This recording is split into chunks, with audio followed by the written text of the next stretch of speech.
Bismillahirrahmanirrahim. Assalamualaikum. My name is Hassan and today we are going to add continue animation effect on any widgets in Elementor WordPress. Before starting work, it's my request, please subscribe my channel. Thank you. Now back to our work. So we are going to add loop animation using custom CSS.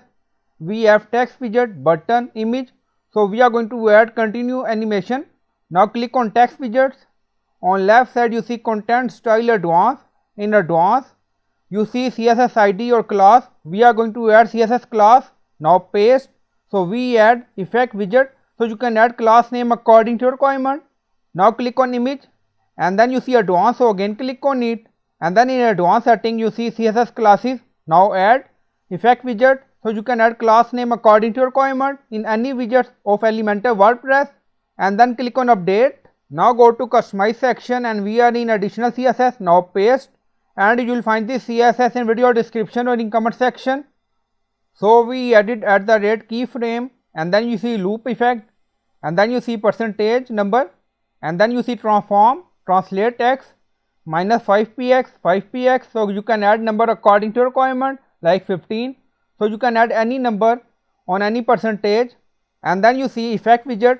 We added this class in text and image widget and then you see animation and then we use loop effect. We added here and then 5 seconds and then you see infinite.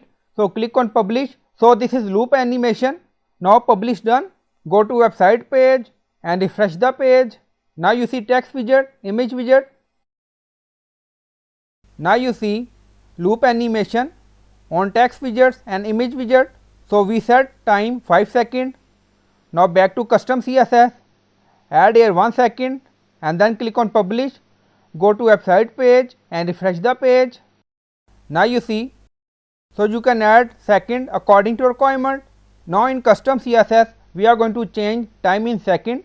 Now 5 and then you see transform translateX. Now we are going to make it 150 minus and 150 plus and then click on publish. Now publish done. Go to website page and refresh the page. Now you see 150 minus and 150 plus because we added translateX. Now you see back to custom CSS. So in custom CSS you see we added translateX. Now change it to Y. Now you see and then click on publish. Now publish done. Go to website page and refresh the page.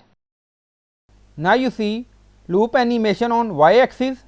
So you can customize this CSS according to your requirement. So I hope you like this video. Please like, comment, share, subscribe. Thank you for watching.